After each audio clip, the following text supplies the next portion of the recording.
Chapter Spooks. G'day, and welcome to Chapter Spooks, where we talk about the books that keep your kids up at night. And today we're looking at Bone Chillers number 15, Tiki Doll of Doom, written by the ghostwriter Michael Bergen. And that's where I want to start this discussion because I thought it was interesting. I was doing a little bit of research on who Michael Bergen is, especially as a writer, and I found out that he is a prolific writer. He's written, at least according to his own website, over 200 books.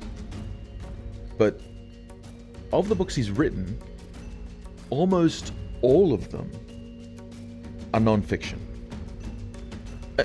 I'm talking he's done biographies of musicians, of politicians, of sports stars, of singers. He's done books that talk about the history of America.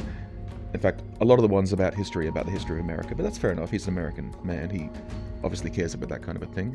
But he's also done some creative non-fiction that does stuff like game books that explore different things of war. Like, he's done an awful lot to do with history. In fact, the only stuff I could find of his that was fiction was books in the Wishbone Adventures series. And I only know about this because of some of my American friends, but Wishbone was a series of books with a little dog called Wishbone, who would like reenact or retell classic stories, but with an adorable little dog in them, because that's a great way to get kids to like stories like that.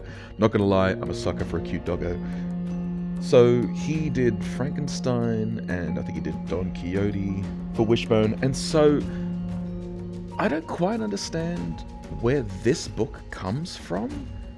As in, he's doing all this stuff to do with history. Like, the only stuff he does that's even close to horror is like I say, he did do some Frankenstein stuff. I think he's done some graphic novels where he did the writing and rewriting for those. And he does talk about some real world, scary, like true crime stuff, like Lizzie Borden and things to do with crimes of that nature. But why a fictional story with like some weird fantasy element? Like, that feels so out of left field. And through all of the research I've been doing, and from the fact that on his website he advertises that he is still a freelance writer, still looking for work, and he does seem to be a pretty good writer, but from what I can tell, it seems like he probably wrote several more books like this, but because Bone Chillers has that special contract where they actually say the name of the ghostwriter who authored the book, I think it's very likely that he has ghostwritten more books like this, but this is one of the few that actually put his name on the page. Because it doesn't make a lot of sense to me that he just come up with something like this out of left field. And he seems to be pretty good at it, because this is nothing like any of his other non-fiction type stuff that he's written. Now, I may be wrong, but that's my theory, that he has written more stuff like this, but it was actually ghostwritten, and so you never got to know who was behind the story. The second thing I have to talk about is right there in the title, Tiki Doll of Doom. I was a little bit concerned when I saw that, because Tiki dolls, or Tiki in general, that comes from Polynesian culture. So I was doing a little bit of research on this, and it turns out that a lot of the stuff that's like Tiki, in particular Tiki culture, especially when talking about Tiki bars and Tiki rooms and that kind of a thing, a lot of that is anglicized. So it's already been commodified and adapted to the point that it's not even really Polynesian anymore.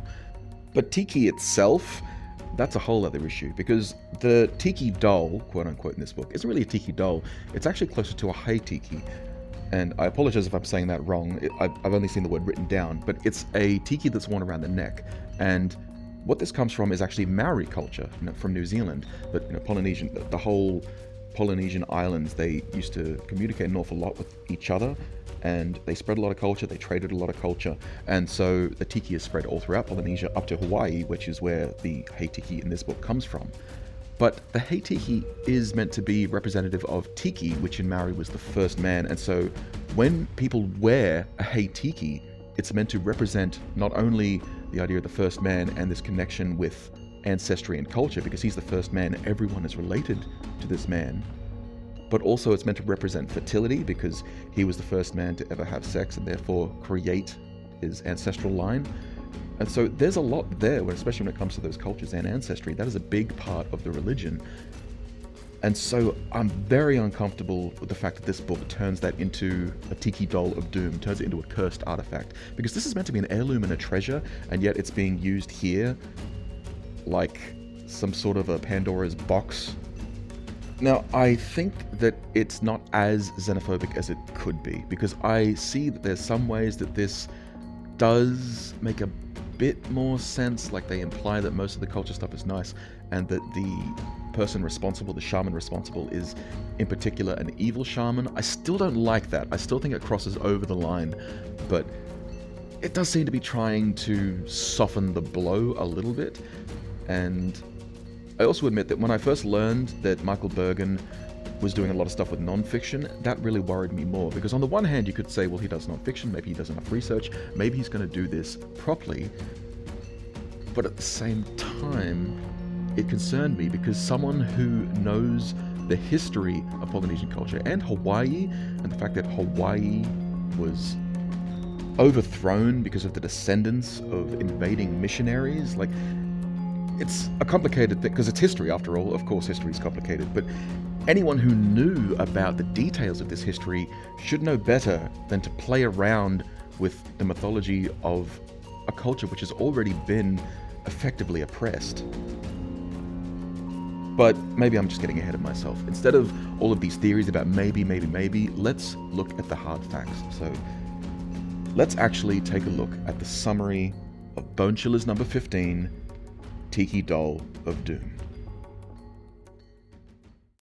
So we're first introduced to our main character, Lucy Roberts, as she's pulling horrible faces in the reflection of the car window as they're driving to meet some family. And with the way that her mum responds to it, and her dad sort of jokes about it, we learn that her mum's a bit of a warrior. She's a bit more strict, but she just kind of cares a lot about making sure her daughter's okay. And her dad is a little bit more loose, and she's obviously a lot more like a dad, a lot more silly and jokey. So I like that. It's a great character moment. Then they arrive with their family, and this is a little bit with her cousins, how she doesn't like them because they're twins and they're really jockey, and she's not really much into that sort of a thing. She's more of a nerd. She's more into reading and learning. In fact, she's not a lot like most of the other members of her family. The only member of her family she seems to be a lot like, and who she gets along with really well, is her Aunt Jill. Her Aunt Jill Turner is an archaeologist. She really likes exploring and learning, and she often will bring back some trinkets, as it were, from her adventures. Like, they talk about how she brought back a shaman's rattle, and she's even brought back a shrunken head at one point. And I wonder if Michael Bergen is actually putting his influences on his sleeve, because the talk about this shrunken head and how it's magical made me wonder if this book might have been inspired by Goosebumps' How I Got My Shrunken Head, which basically has that kind of a thing going on. So as soon as Lucy sees Jill, she runs straight for her, ignoring the rest of the family basically, and making a beeline for Jill. And she's so glad to see her, although she notices that Jill isn't looking like she used to. She's looking a lot skinnier, she's got really short hair, and she has to bring it up. She says, "What's going on? You look a little different." And her Aunt Jill explains to her that no, she's not feeling too well, because when she was on her last visit to Hawaii, she actually seemed to come down with some kind of a sickness, and she didn't know what was causing it. And so she asked for help from the people of the place where she was staying, and they said that they didn't really have the means to deal with it, but they introduced her to a particular shaman from the Morphosana tribe, which isn't a real tribe, and that's what I was saying when I say they soften the blow a little bit. But I still don't like the fact that even the way that she's describing it, he didn't really like her, and he seems to be an evil shaman. They're sort of implying that he wasn't a good guy. Especially with the subtle mention that she says when he performed this, they put up sort of a sheet between her and him, so he put it in front of her, and then he did some sort of a magic where he pulled the curse out of her, and she doesn't know where it came from, but he seems to have pulled out like a dead snake.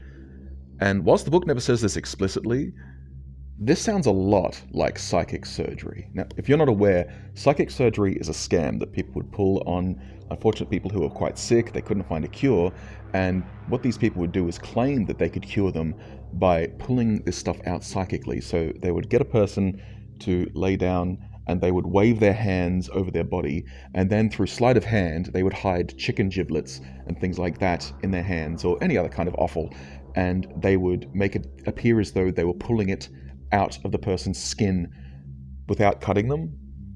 and then they would present this to them and be like, oh yes, this has pulled out the bad bit of you, or whatever. It's a scam and it's nonsense, but I don't know if that's implying that that's how we know the bad guy is a bad guy. Especially because the book never explicitly says it's psychic surgery, but I don't know, I thought that was an interesting thing to include, because yes, some Polynesian people in more modern times would use this to grift the foreigners who came there, believing in all kinds of nonsensical magic. So after telling Lucy all of this backstory about what happened to her in Hawaii, Aunt Jill then shows her the gift that she has brought. Because after this psychic surgery thing, the shaman who cured her gave her a special Tiki necklace, and she shows this to Lucy. And so it's this strange black stone with little red glowing eyes, and it's got a little smile, and it's a cute little thing. But what's strange about it is, as Aunt Jill shows her, when she turns over the little necklace, it's got a face on the back, but this one has scratches all over it. It's got a cruel snarl and even deeper red eyes, and so it's like it's got a happy side, a good side, and an angry, evil side. And then, just in case it wasn't obvious enough that this is the main plot-driving element of the story, we then have a little moment where Aunt Jill says, oh, and I was told to read this thing, and so she gets out a little bit of paper and she reads some strange incantation. Although I say strange incantation, they actually say some of the words at the very end, and they're Latin? Like, it's very clearly Latin, and it says something like, oh, how will we see how you change, or something like that. But why is the spell in Latin? You know, we'll talk about this at the end, but that does bother me, okay? But what matters is she gets this cool necklace, she thanks her Auntie Jill, and they have some family time, and then the book just kind of skips over it until they're finally leaving, and she shows her mum and dad. Her dad thinks it's cool, her mum thinks it's creepy, but she goes home all happy that she's just finished this holiday weekend, and she's looking forward to going to school and showing some of her friends the cool necklace she got. That makes sense. So in our next chapter, she goes home, she's got her cool necklace, and she's thinking about how she's looking forward to school, because she's been working on this sort of Greek mythology piece that's going to be displayed in the library, and she's really looking forward to people seeing it. And she's thinking about that as she's lying in bed, wearing the necklace, apparently, and drifting off to sleep. But when she sleeps, she has a strange dream. She was walking through a thick, steamy jungle, wearing her new necklace. Strange birds called from the trees, and her feet sank into the soft earth. As Lucy walked, the space around her slowly changed. The jungle became a pine forest with thousands of tall trees crammed tightly together. It wasn't nighttime, but everything was dark as the trees blocked out the sun. Lucy, in her dream, looked up at the trees. Something was falling from them. Leaves? Lucy picked up a white sheet as it fell. She looked closely at the sheet. It was a page from a book. She tried to read it, but the letters were all scrambled. More pages fell in a blizzard of paper. The pages covered the ground and piled up to Lucy's ankles. Then they turned to snow, and almost instantly the snow came up to Lucy's knees. A strong wind blew in her face, pushing Lucy back. She forced herself to keep trudging forward, but the drifts began to reach her waist, then her shoulders, then her head. Lucy tried to scream, but nothing came out. She fell into the snowdrifts, cold, lifeless. I've got to say, one thing I appreciate about Bone Chillers is that none of the dreams are fake outs. If someone's dreaming, they make it clear. Almost the entire paragraph is written in italics, and they usually tell you that they just drifted off to sleep. So they're not trying to pretend this is real just so they can have a jump scare and be like, oh, look, they were attacked by an impossible thing. Like, no, they always make it clear. And in this, it's actually plot relevant, because when Lucy wakes up the next morning, she realizes she feels dreadful. She feels almost like she didn't sleep at all. She is tired, and when she's looking through her room, she sees that there's actually some torn paper, and she doesn't know where it came from, but when she looks closely, she sees that it's a page out of like a sports book. It says something about some sportsmen stepping up to the plate. And when I read that, after learning that Michael Bergen wrote some nonfiction, I wondered if maybe this was a quote from one of his own books, because he's written a lot of nonfiction, including some biographies of sports people. Is there a real baseballer called DeBetto? Either way, Lucy dismisses this. She just goes down. I think she's even too tired to do the whole breakfast thing. Like, she's barely even touching her food. She just drinks some juice and heads off to school. And we are introduced then to her best friend, Eddie. Eddie's described as being quite tall, with really short hair, and he's really into sport. He's especially really keen on swimming. He's been working on this swim meet that's coming up soon. And even though he is a jock, he seems to be one of the few people in the school who doesn't care that Lucy is such a nerd and she reads all the time. Also, whilst the book never explicitly states this, I interpreted Eddie's character as African American because he's described having really short hair, and that's a really common haircut, especially for young black boys. And he's quite tall, he's really into sports. And also, later in the book, when they're talking to the police, don't worry, we'll get to it, but the way the policeman talks to him and about his neighborhood, quote unquote, made me get this vibe that he was meant to be African American. I don't know if that was intended, but that is how I interpreted it.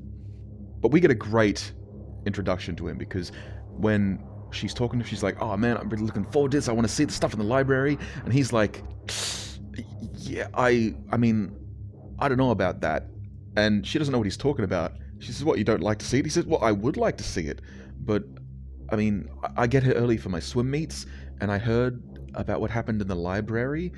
Oh, it was terrible. And this leads our girl to go heading towards the library. And when she gets there, it is tragic. Lucy tore inside the building and ran to the library. Turning the corner, she saw the principal, Mr. Lewis, standing in the hall with Miss Henderson, the librarian. Mr. Lewis scowled as he tried to comfort Miss Henderson, who was crying. When Mr. Lewis saw Lucy approaching, he turned toward her, shaking his head. Lucy, he said sadly, you've heard? I'm sorry. We're all sorry. This is a terrible thing. Lucy didn't wait to hear him finish. She rushed past him and practically kicked open the library doors. Panting, Lucy looked around the room. Her stomach tightened, like someone was twisting her guts. It's disgusting, isn't it? Miss Henderson choked back the rest of her tears. Whole bookcases lay on the floor, the books scattered about, the tables and chairs were covered with torn pages. A thick white foam blanketed the mess. What is this stuff? Lucy asked, kicking the foam at her feet. It's from the fire extinguisher, Mr. Lewis explained. This kid really did a job. And my exhibit? Lucy asked in a whisper. Ruined, Miss Henderson said. Everything. Lucy plodded through the foam and torn pages. She finally reached the table where she had so carefully set up her exhibit the week before. Bits of the broken clay models crunched under her feet. Lucy held up what was left of her painting of Hera, Queen of the Gods. For a joke, Lucy had used her face for Hera's. What are these cuts? Lucy asked.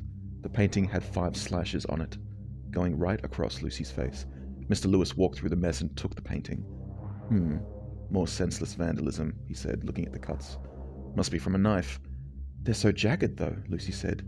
A knife cuts clean. This looks like when my cat shreds a piece of paper. Well, Lucy, these slashes are too big for a cat, Mr. Lewis said. And I doubt our criminal brought his pet along for the night. Seeing all this destruction, Lucy just doesn't understand it. She's saying, why? Why would someone do this? And the principal just seems to be sort of defeatist about it. Like, yeah, some kids are like this. They're vandals. They think it's fun. But Lucy can't accept it. She gets really angry. She ends up storming out of the library. And as she's walking through the hall, she's looking at the kids like, oh, could you be the one who did this? Did you ruin my exhibit? Like, it's interesting. I like the way that they're sort of subtly showing that she's starting to become angry. It really fits into the plot as it goes. I mean, it doesn't change the book too much, although it does annoy me a little bit that even later in the book, she's like, oh man, thought of it almost brought me to tears. And yet I'm thinking, did you see the librarian? She was in tears. Her library has been trashed. How many books does she now have to replace? And usually someone becomes a librarian because they love stories. Like, this is really devastating. And you just seem to be skipping past that. It's not the main point of the book, and you could even tie this into the fact that Lucy is sort of being corrupted slowly, but it bothered me a little bit because I'm like, that poor librarian, all those books. I love books. In fact, even in lunchroom, like, she gets herself some potato, but she can barely eat it. She's like pushing it around, and she ends up shoving it towards Eddie, like, oh, you eat it. He's like, oh, thanks. He's just chowing it down. And even this makes her angry. She's like, oh, I'm glad you couldn't lose your appetite. And thankfully, Eddie calms her down, saying, okay, first of all, you know how much energy I need for all these swim meets, so nothing ruins my appetite. And secondly, you know I'm as upset about this as you are. Like, I wanted to see that. I saw how hard you worked on it, so don't go getting upset at me.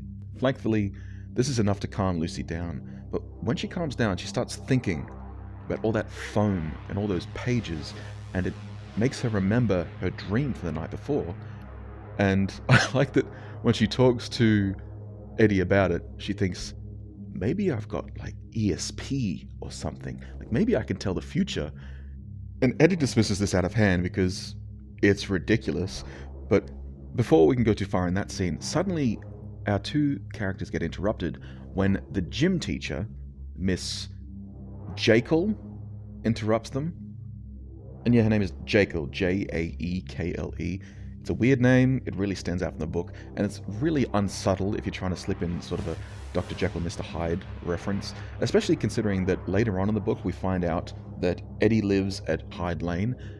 That is an acceptable reference. This forced in, ridiculous name that nobody actually has, yeah, I'm not a fan. I'm also not a fan of this teacher. She comes in specifically to rouse on Lucy for missing gym because she doesn't have a uniform and says she needs to get a uniform and she can't keep missing the gym classes, otherwise she's going to be put in detention. You know, these kids, they don't like Miss Jekyll, and I don't like her either. She interrupted lunch and in front of everyone is telling this student off and saying that she needs to do the right thing. I don't appreciate that at all, but what I don't like is that they also describe her as looking really masculine with a huge square chin. She has like a mole on her lip and she smells sweaty and gross. Clearly, Michael Bergen needs to read A Terminal Case of the Uglies. But when the gym teacher leaves, we then get the kids returning to their conversation and Lucy trying to convince Eddie that what she's saying is true. She shows him the necklace that she got from her Aunt Jill. And she explains, like, maybe it's got some sort of a magic, maybe this is what's changing the way that I'm dreaming. But when she says that it might be magical, Eddie just thinks, so what, it's gonna, grant you wishes or something? She says, oh yeah, and I'll wish for Miss Jekyll to break her neck. But he says, no, seriously, maybe it grants wishes or something. Here, do a wish, rub it like a genie lamp or something.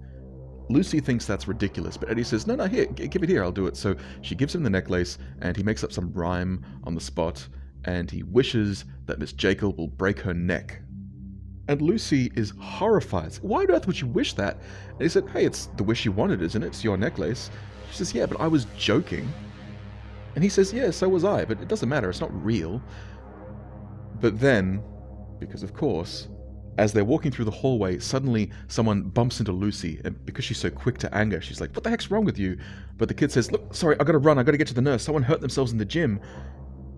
To which Eddie and Lucy look at each other, and they head towards the gym to see what's happened. And sure enough, someone has hurt themselves, and they see this crowd of kids all around, and so they're pushing through, trying to see if Miss Jekyll has broken her neck. What's gone on? Has the magic come true? And as they're getting to the front, they hear Miss Jekyll cry out, all right, back up, give her some room. And she comes towards the girl who, turns out some girl fell off the parallel bars, and she sprained her ankle. I gotta admit, that's a pretty good fake out, especially because as they leave, we still ratchet up the tension because as they're leaving, both Eddie and Lucy are talking to each other saying, for a minute there, I thought that the magic had come true. And this is when they both realize that they both do somewhat believe that there's something dangerous about this necklace. That night, as she's heading to bed, she's lying down thinking about the day when she finally realizes, oh no, I forgot to get that uniform, I was supposed to buy it. My mom's going to kill me, Miss Jekyll's going to be upset, and perhaps as a result of this, she has a nightmare about the gym. This time she's in the gym and she's sitting in some strange throne watching 10 identical sports people with basketballs come in and they start playing sport, but it's not basketball, they're tackling each other and they're throwing balls and they're grabbing and they're jumping. It's all the worst parts of gym combined, and she's watching this as they start playing and the whole place smells with this wretched stench of locker room sweat. And when she wakes up, she realizes that it's only 4 o'clock in the morning, but that smell is still there. She can smell it in her room, and it takes a while to realize that it's coming from her. Her nightgown has huge sweat stains under each armpit. It's covered in sweat. The smell is so bad that she ends up taking off the nightgown. She changes and she sprays the whole room with air freshener, and then she stuffs that nightgown into the bottom of her bag, thinking that she's just going to throw it in the dumpster on the way to school because it smells horrendous. So she heads off to school the next day, but first she does have a little interaction with her parents, how they mention they heard her moving around last night, and even they can smell her room and they're a bit concerned because they mentioned that that's something that her Aunt Jill used to do. She used to sleepwalk during the night.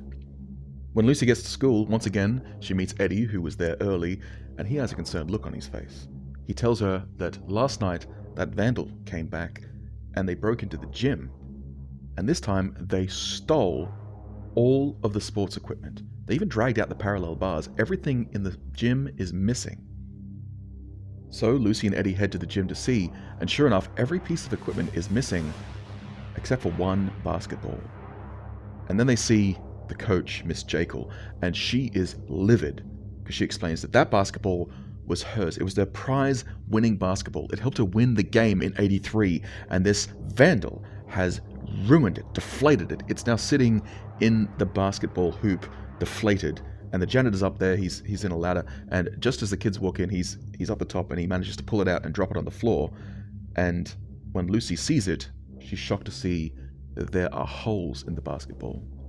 Miss Jekyll says that that horrible child must have stabbed it with a knife, but Lucy can tell that there are round holes, like fangs. And hey, that is a little creepy, but at least they got something to look forward to, as Eddie says to Lucy, well, tomorrow, Thursday, they're going to be going to a field trip to the museum, and she's pretty excited about it because they're going to look at some of the exhibits, especially one that was made by her Aunt Jill with some of the things that she's brought back with her. And even though Eddie isn't as enthusiastic about it, he is enthusiastic about how much Lucy is really looking forward to this.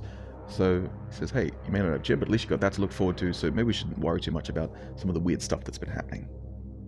So that night, as she's heading to bed, she's worried that she might have another one of these nightmares. So she says, you know what, maybe I'll think about something good, and that will stop me from having a nightmare. So I'm going to think about this field trip tomorrow. That's going to be so much fun. I'm just going to think about that field trip. I'm looking forward to it. So she goes to bed thinking about that. And she has another dream, or should I say, another nightmare. Lucy jumped out of bed, eager to start the day. She wondered what she should wear for the field trip to the museum. She grabbed a bright yellow dress from her closet. Strange, she didn't remember seeing that dress before. Shrugging, Lucy put it on and walked to the mirror. It looks good, she said, satisfied. I like the way my new necklace goes with it. Are you kidding? Lucy's mouth dropped open. Who said that? She demanded. Lucy stared into the mirror. Her image stared back. Lucy looked around the room. Out of the corner of her eye, she saw the mirror image do the same. I must be crazy, Lucy said. You can say that again, her reflection answered. This dress is so ugly. Wait a minute, Lucy said. She stared again at the mirror. That's ridiculous. My reflection did not talk to me. I must be dreaming. Maybe, the mirror image replied. And maybe not. Lucy walked away from the mirror, then quickly jumped back in front of it. The image stared at her with an evil smile. Mirrors can't talk, can they, Lucy? And they certainly can't do this. The image stepped out of the mirror and stood in front of Lucy. Lucy shrieked, drawing back from her reflection. I hate the way you make faces in the mirror, Lucy. I hate what you make me wear, like this stupid yellow dress. The reflection inched closer to Lucy. And most of all, Lucy Roberts, I hate you. The image lunged at Lucy, her hands reaching around Lucy's throat. Lucy pushed against her, but the mirror image grabbed Lucy's dress. Lucy crashed to the floor, her arms flailing wildly. Stop! Lucy screamed. Please, stop! Ma! Pop! Help! But the reflection pinned Lucy down and put her hands around Lucy's neck.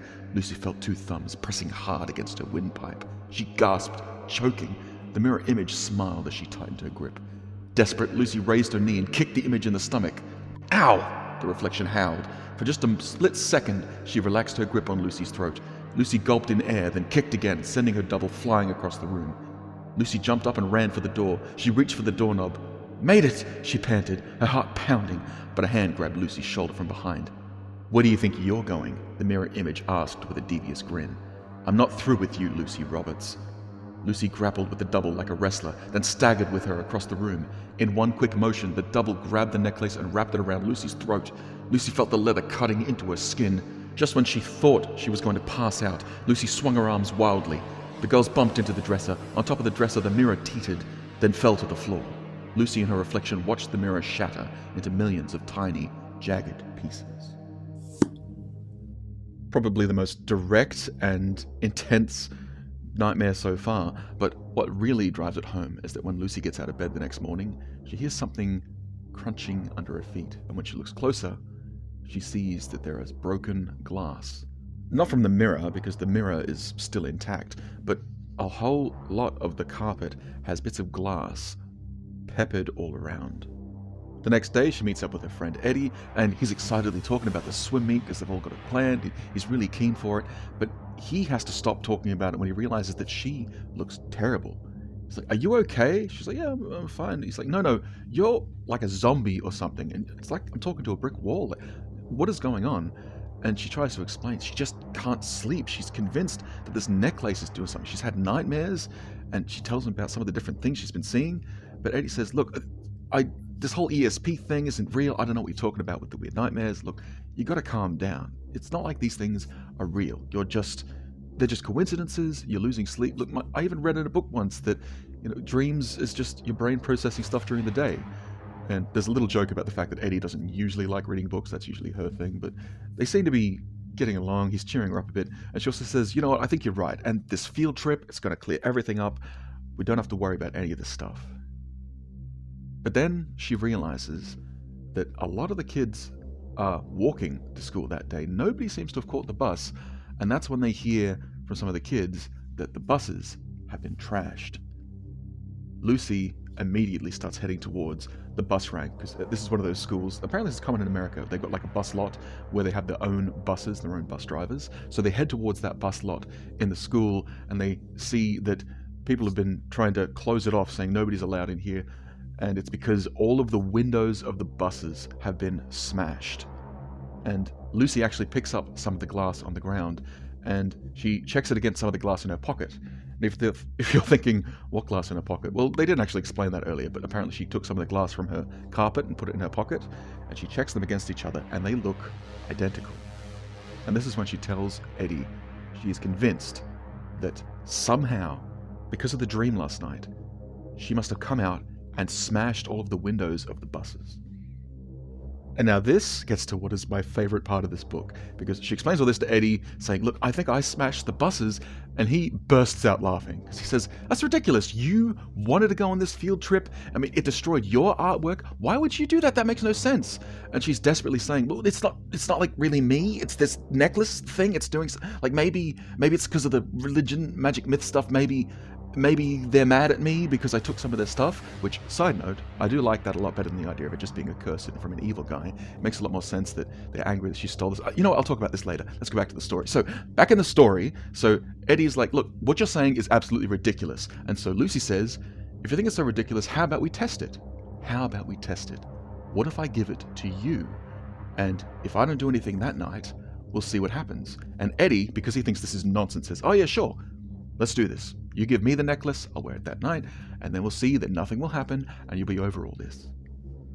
And like I say, I really like this because, I'm a bit of a science nerd, especially if you've listened to these podcasts before. I love that when they did the science right, and this is science, this is experimentation. If it's true that this thing is making her do this stuff, that if you take it away, it will stop, right?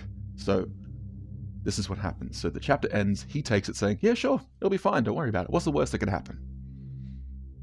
So the next day, Lucy gets out of bed in the morning and she feels incredible. She's had the best night's sleep in a long time. No dreams, just pure void, and then rest, and then waking up beautiful in the morning. So she gets up, she eats her breakfast, she heads out to go meet her friend Eddie, and when she sees him, he looks horrendous. He has not had a great night's sleep at all. When she goes to him, she says, "You okay?" He says, "Oh no, I feel sick. Like, I had the worst, weirdest dream." And she's like, okay, you had a weird dream? What was the dream? Tell me about it." He says, "Well, it wasn't like scary or anything. It's just that I was stuffing my mouth with all sorts of beans, especially lima beans." And he doesn't need to say anything because she already knows he hates lima beans. Actually, that reminds me, I don't think I actually mentioned it, but our girl Lucy is also a vegetarian. So just as much as he hates lima beans is about as much as she hates meat. The idea of eating it makes both of them think that they just want to throw up. But he says, "Yeah, it was like I was just gorging myself on this stuff, like going through a strange jungle-like environment, just stuffing my face with lima beans. It was really weird." And she says, "Yeah, that is really weird," but even she's a bit confused. She doesn't know how this really adds up. How does this make sense for what's happening? But that's when a police car pulls up, saying, "Are you Eddie Stefano from 214 Hyde Lane?" Of course, he's like, "Yeah, that's me." He says, "Well, I want to talk to you about something." Lucy steps in saying, "What is this about, officer?" He says, "This isn't for you, I'm talking to Mr. Stefano."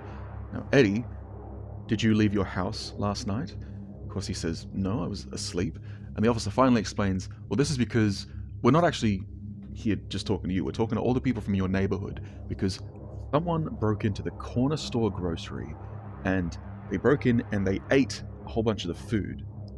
They said, what kind of food? He says, apparently it was just beans, dozens and dozens of cans of lima beans.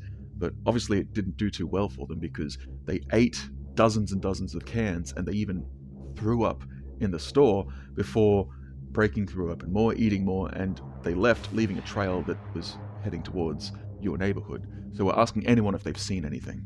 And Eddie is confused, but saying like, no, I didn't really see anything.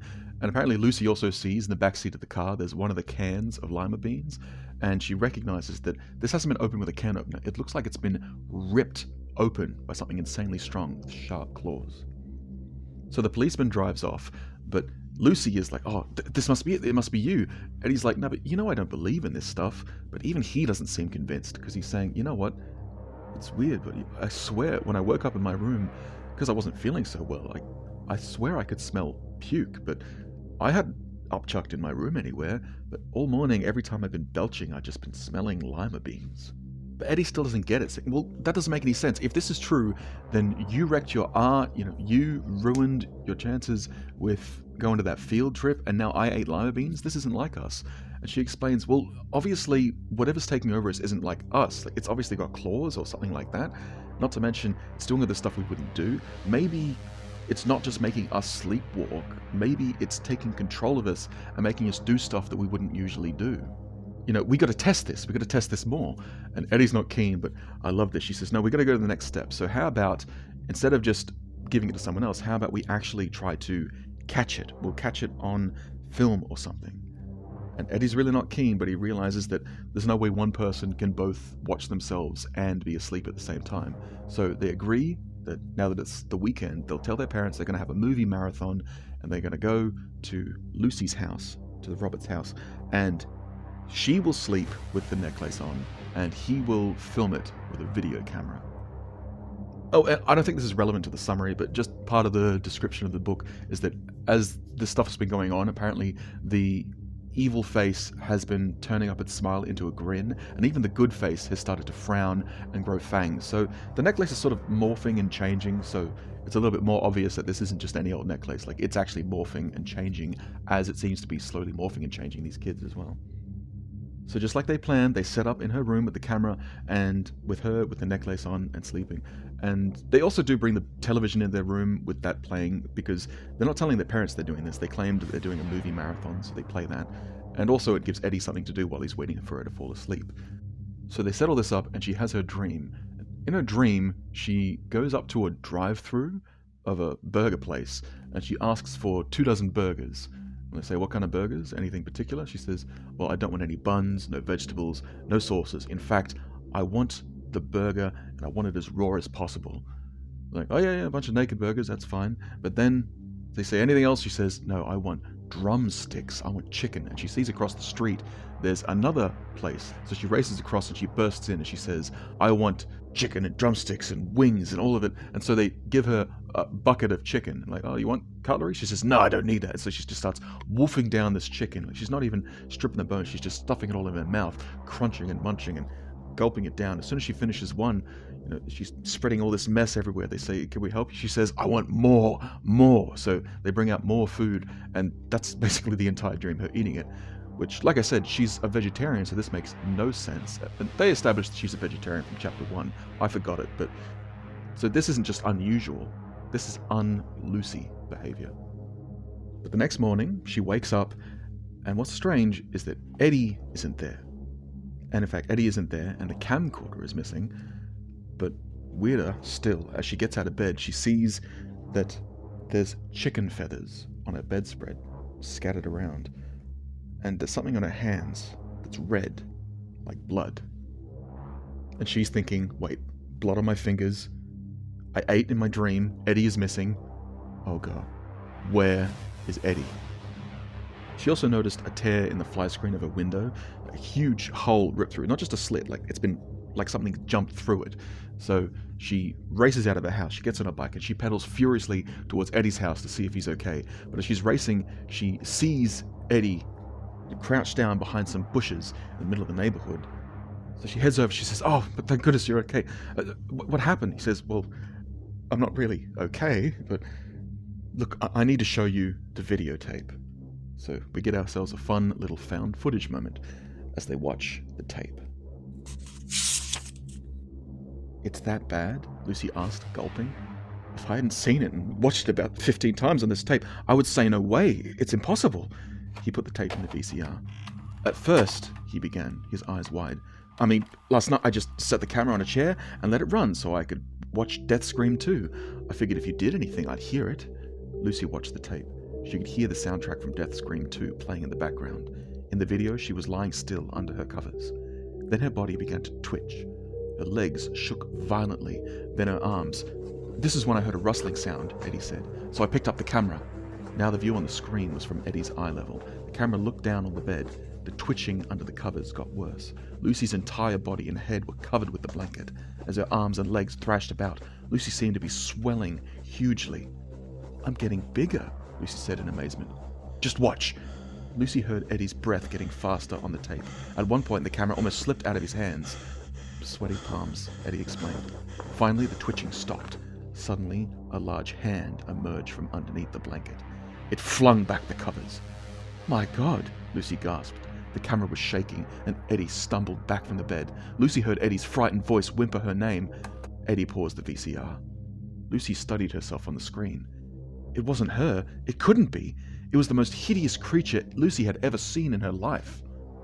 Two fangs jutted out over her lips, and her eyes glowed blood red, just like the stones. Her hair was short, and it stuck out in all directions, as though she'd stuck her toe in an electric socket. Her fingers ended in long, sharp claws, and all over her upper body, muscles bulged against her t-shirt. "It's a boy," Lucy gasped. "If you can call it that. But yeah, with those muscles and that hair, you do look more like a boy than a girl. I guess that necklace really does do everything in reverse." Eddie reached over and continued the tape. The camera jiggled even more than before. "Lucy?" Eddie's voice said, again on the tape. The monster grinned fiendishly in response. Lucy watched the thing get out of the bed and walk toward Eddie. Now the camera tilted up. The beast was towering over him. Without warning, the creature jumped at the camera. Lucy jumped too, then the screen went blank. Eddie shut off the VCR. "What happened?" she asked. "You knocked me and the camera to the floor," Eddie said. "You had pinned me down. I could hardly breathe. I could feel your breath on my face. It was hot and smelled gross, like rotten eggs." Eddie wiped his forehead as he relived the moment. "I thought you were going to kill me." Lucy's whole body went weak. She slipped down to the floor. "And then you just looked away like you heard something, and you got up. You bolted to the window and went out. By the time I got up and looked outside, you were gone." I do love this little found footage moment, but we're not done here, because she wants to know why he went missing, why he wasn't in her room, and he explains that when she jumped out, he wanted to find her. He didn't know what she was going to do, so he raced through the town trying to find her until he saw that there was a light on in the burger barn, even though, I guess back then they weren't open 24/7, these fast food restaurants, but he went in and he saw that she'd broken into the freezer and was stuffing her face with burger mints.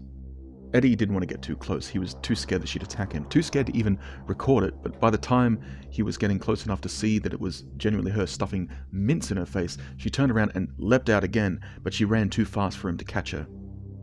However, in the early morning newspaper, he saw a story saying that a chicken farmer had seen a strange kid break into his chicken coop and was going to attack his chickens, but he called out to try to stop them, and the strange boy ran away.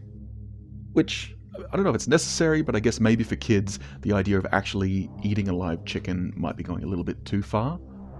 But okay, now both Eddie and Lucy are convinced that there is something weird and cursed about this necklace. Eddie suggests maybe she just throw it away, just chuck it in the bin or something. But Lucy's convinced that that won't work. After all, this is a curse. This is changing their bodies. Just getting rid of the source of it may not actually change anything. They don't know how any of this stuff works. In fact, there's only one person who does know how this stuff works. So she insists they need to go and speak to her Aunt Jill.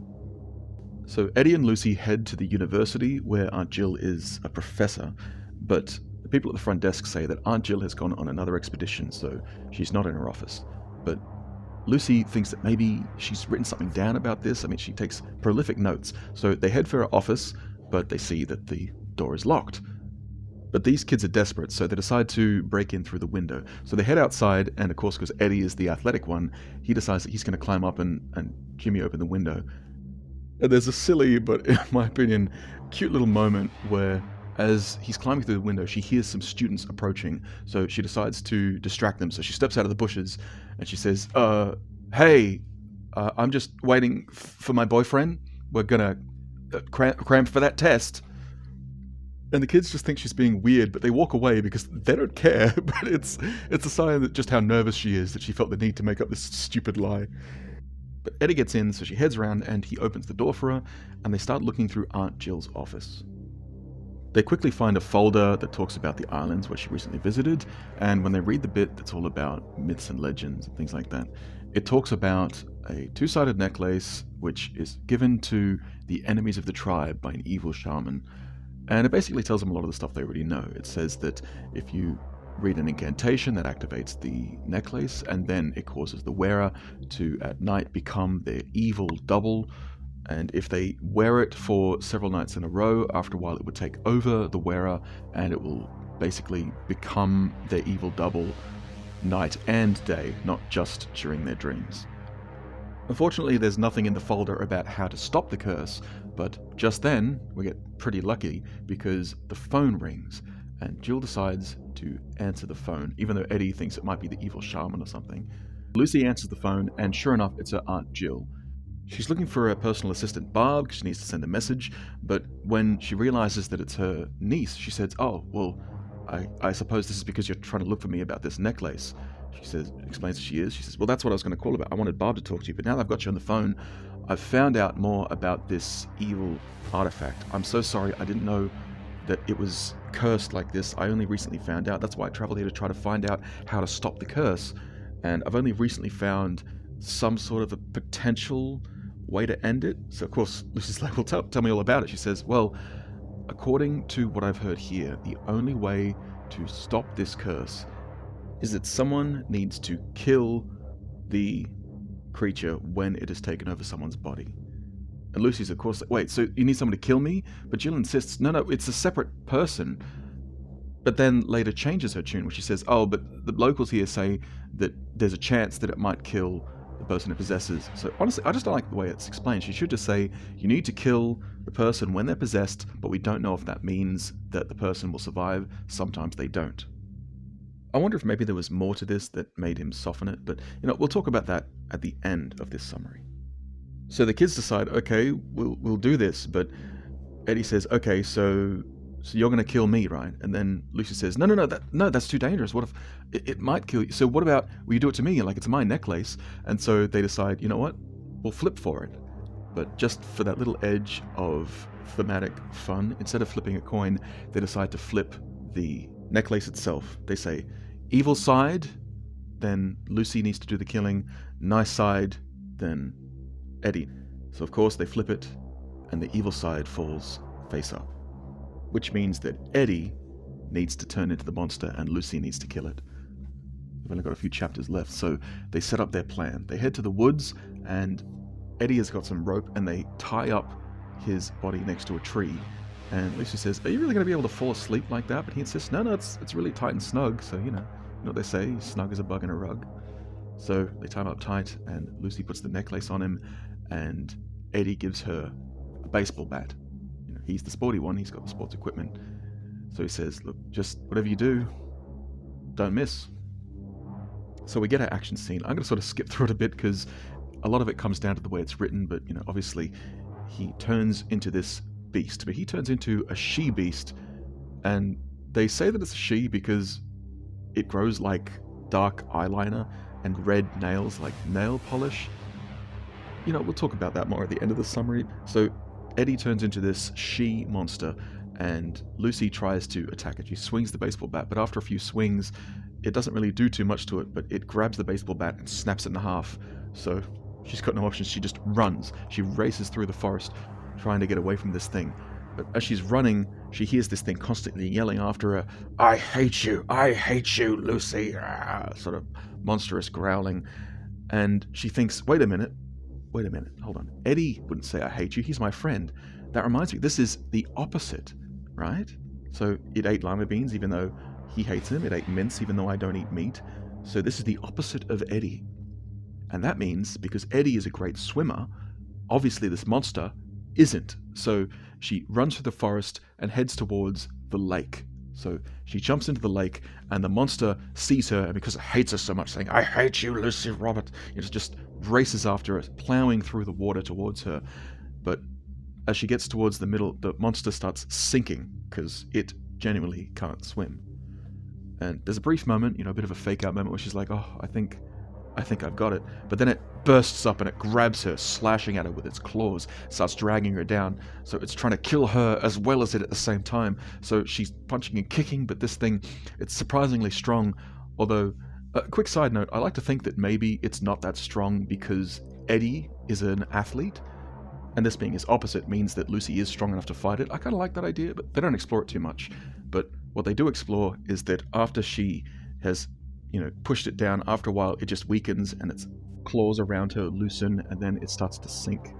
And after a while she sees that it stops moving, so she swims down, she grabs it, and she drags it out of the water and onto the side, onto the bank. And she watches this thing just laying there still. And she worries, because it takes so long, maybe Eddie has died after all. But thankfully, after a little while, it starts to slowly shrink, hissing, like a balloon deflating. And as it slowly becomes Eddie once again, he coughs and spits, spitting water out of his mouth. And they're both overjoiced. They've done it. And in fact, the sign that they're truly done it is when they take off the necklace and they see that the transformation it's been doing, making the evil side stronger and the happy side weaker, has completely flipped. Now the evil side looks cranky once more, and the happy side is smiling brightly. So, curse done, they throw the necklace into the lake so that no one will find it again. But just before the book ends, and it was a little bit of subtext, but I think they make it a little obvious in a little bit of a cute moment, where Lucy says, that thing was the exact opposite of you. Like, you're a boy, it was a girl, you can swim, it can't. And also, it was saying, "I hate you, Lucy." And the opposite of that would be, And Eddie interrupts saying, I'm cold out here in these wet things, how about we go home? I'm looking forward to a good night's sleep. And we end the book with her saying, "You know what, I think I'd be looking forward to that too. A good night's sleep with pleasant dreams for the first time in a long time." The end. Okay, let's discuss. And let's start with that title, The Tiki Doll of Doom. And it's interesting because there is no tiki doll in this story. There's a necklace, and whilst I say it's like a Hey Tiki, they don't actually say that it's a tiki, Hey Tiki, or even anything like that in the story. They just say it is a necklace with a rock. That's how they describe it. And they say it is the necklace, or they say it's Lucy's necklace. They never call it anything but that in the story. So thankfully it's not taking something from Polynesian culture and changing it that much. I still don't like the way that they represent the evil shaman, but at least they don't seem to be doing any kind of what most people would call cultural appropriation. Well, personally, I don't like that term, but that's because cultures can't really own things. You can't appropriate because you can't appropriate. Cultures don't have property. It's inherently mimetic. Cultures are shared. But the issue, and the reason why you should always listen if someone's talking about cultural appropriation, is because whilst cultures can't own things, cultures also do mean things. And when people talk about cultural appropriation, they're often doing what I call cultural objectification.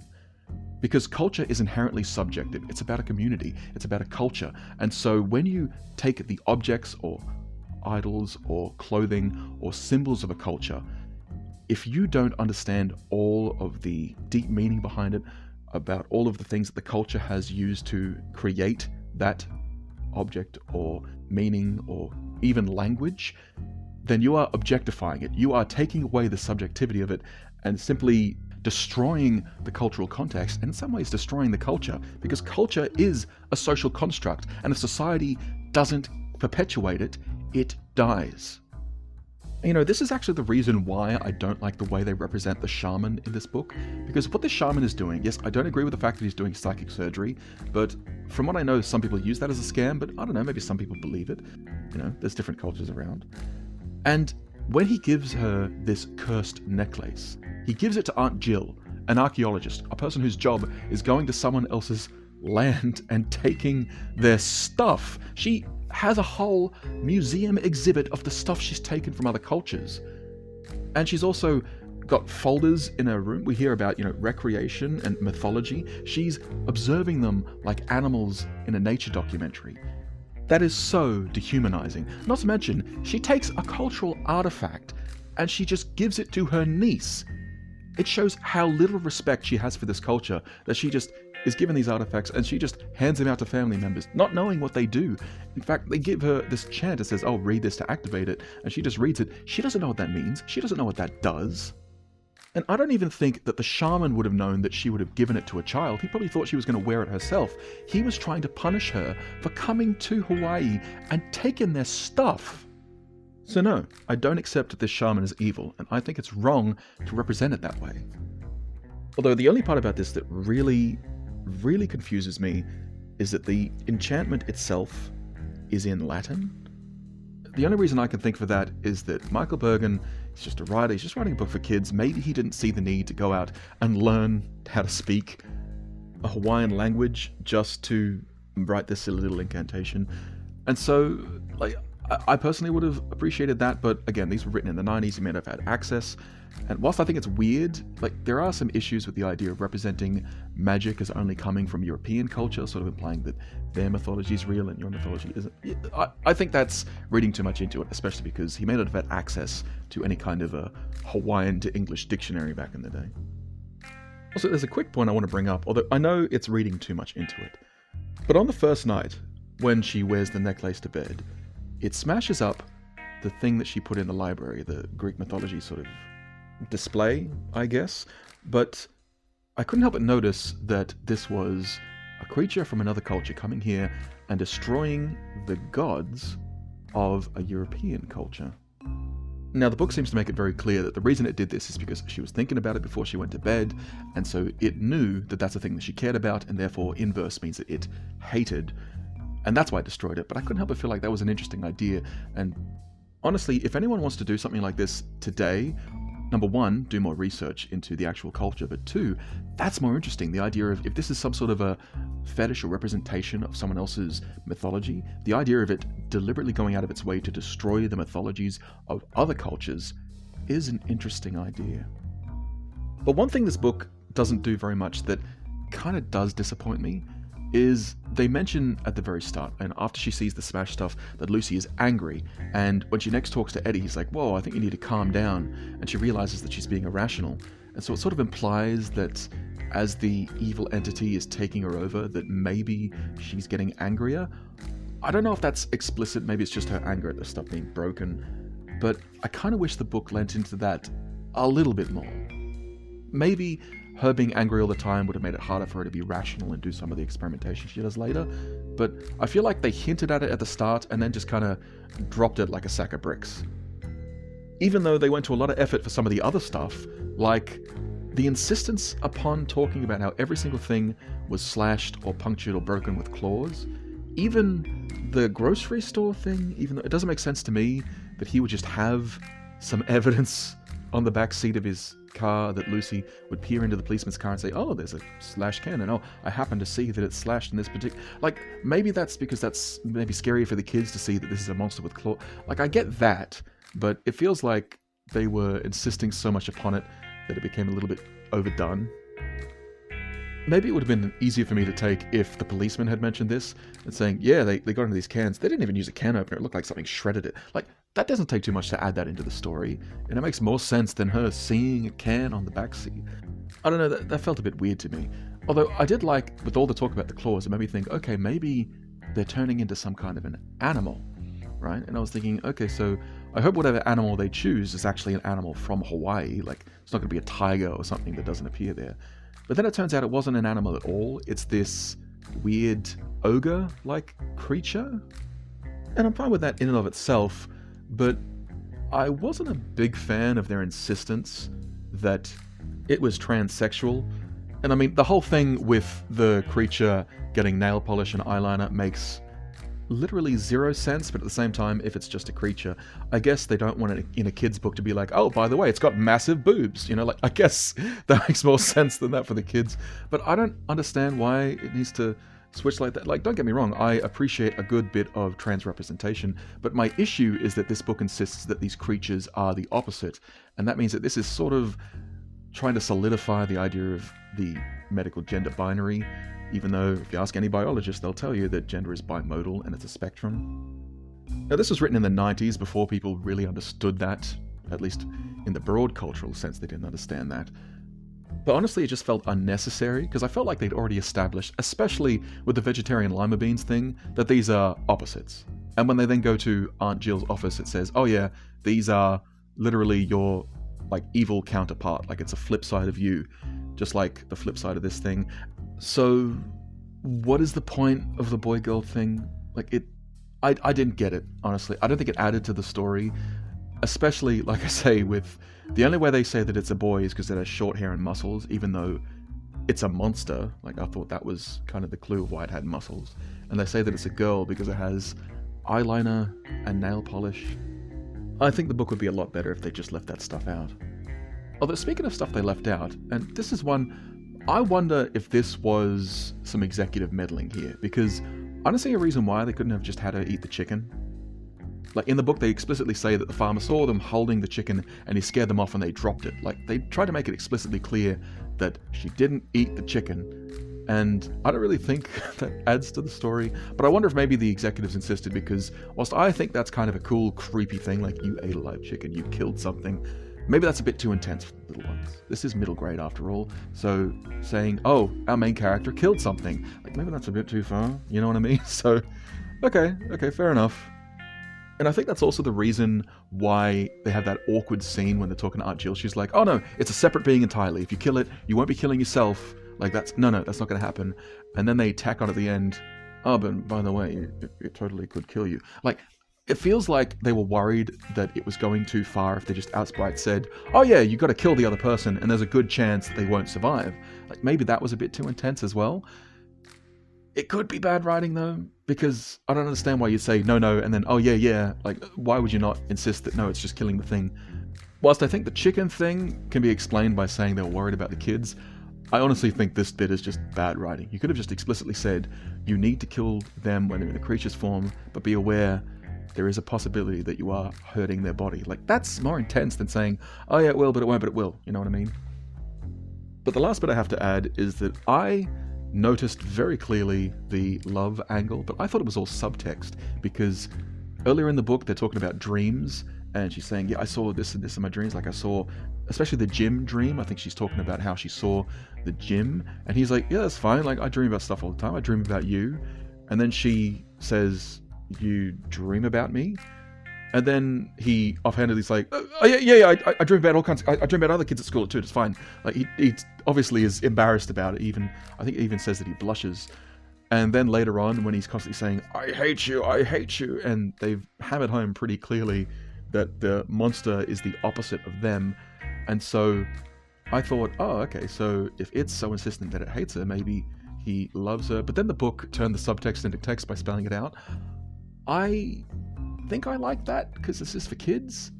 I thought it was cute, and then it sort of turned into like, oh, so they're actually leaning into it, but they also didn't want to go the whole hog, because, like I said, middle grade, they don't want to actually imply that kids are, kissy fun times, because that's a bit too much to insist for little kids, especially in the 90s.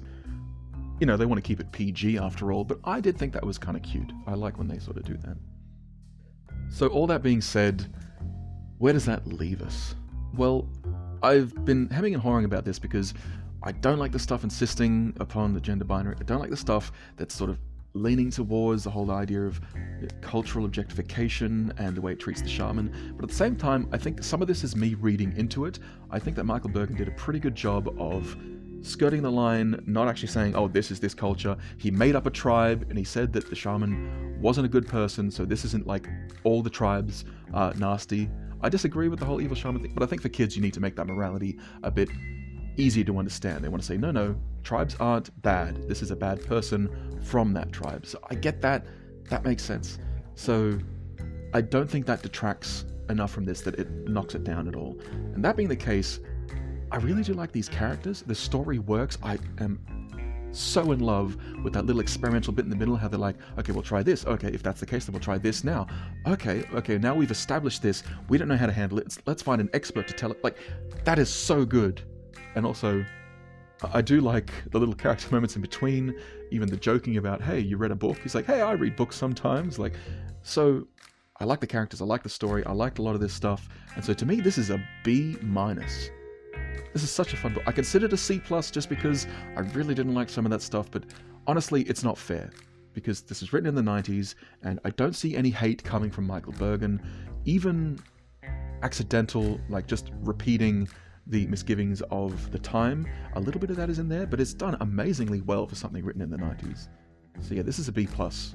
Very interesting read, and if you can tolerate the fact that it doesn't seem to be having anything to do with Polynesian Tiki culture, you might enjoy it too, assuming you can get your hands on it. This stuff is out of print after all.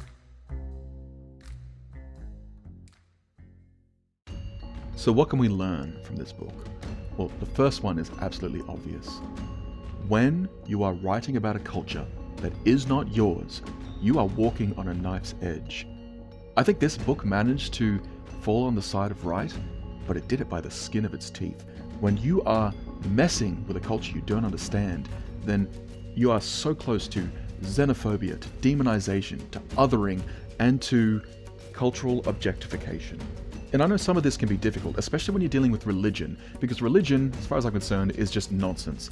You know, I don't believe in any religion, and so I don't have any reverence for any religion. But at the same time, you have to recognize that religion is so neatly woven into culture that I don't think you can separate the two. So even if you're taking something that is just myth, what may be myth to you, to another person, can be deep-held cultural belief. And so even if you're just insulting some idea of magic or that stuff, you can still hurt people. And I mean literally hurt people. Some of this mythology that is spread throughout, like ideas of voodoo dolls and Wendigo, these ideas from these mythologies and histories, these are used as harmful stereotypes, and they are abused by people who have an agenda to try to exoticize and other and dehumanize these cultures so that we don't see them for what they are, which is another culture, like ours, worthy of respect. Now, I recognize that some people like to write about this stuff because the exoticism is what's fascinating. I guarantee that this book wouldn't have sold as well if it was called The Baseball Card of Doom, because Tiki doll is something that's different, something unknown, which means it's got this whole other story behind it. I still think you should write stories about that, but those stories should actually explore that story. The reason why something from another culture is different and interesting is because it has so much to offer. The stories like this, at least ones which are done much worse, use that mysticism to say that they are other, they are dangerous, and that they need to be kept away from civilized people. If you want to avoid spreading that kind of hatred, you need to do your due diligence to make sure that you're doing the research to explore these stories and humanize these people. And if you don't want to avoid spreading that kind of hatred, this podcast is not for you. F*** off. The second thing that I learned from this book, I think, has to be the value of earning your red herrings or your fake outs. So obviously in your story, sometimes you want to do a little easing of the tension by having a little fake out. In a lot of horror movies, they like having their jump scare, so you just suddenly get the little and then a relief of tension when people realize, oh, that's not it, that was just a little jump scare. A lot of people hate jump scares because they're not earned, because it's a random cat jumping out, or it's even nothing happening, but they just have a musical sting and they build it up and boom. And whilst you can't really have a jump scare in a book, one of the most common ways of faking out the reader, and I mentioned it offhandedly, but it's the fake out dream sequence. It's, oh, suddenly a giant monster came off and it bit my head off and I died. Oh, and then I woke up because it was all a dream. Everything you just read didn't matter. And whilst you can use that occasionally, it gets really old really quickly. People get sick of that stuff. But in this book I noticed that there were a couple of little fake outs. There was a fake out with, oh, did I eat my friend? And there was a fake out with, wait, did we actually hurt Miss Jekyll? And in both those times, I enjoyed it because they were earned, because the kids actually believed it, because it was part of the plot that they were trying to figure this stuff out. They didn't know enough, and so it led them down a dark path. When they finally realized the truth, they were like, oh, thank goodness. It wasn't real, it was just a fake out. So in both those instances, it earned the scare. And I think that has to be the lesson that we take from this, is that yes, you can have those fake outs. You don't have to have it that every single thing in the story moves the plot forward. Sometimes it moves the character forward, sometimes it moves the understanding forward, or it develops a greater understanding of the world. And these fake outs did that. But most importantly, they earned that little moment of thrill because they weren't trying to deceive the reader. They were honest the whole way through. And that's what I think you need to take from this. You can have those little moments, but earn them honestly. Not with a trick, not with a fake out, but by just having a little moment where you explored the character and use that to scare your reader. Anyway, that's all from me for now. Our next book we got on the chopping block is Queen of the Gargoyles by Jean Holt. And from memory, that's a bit of an odd one, but we'll learn more about that at the time. So, hey, if you thought this was scary, just wait to see what I've got in store for you next time.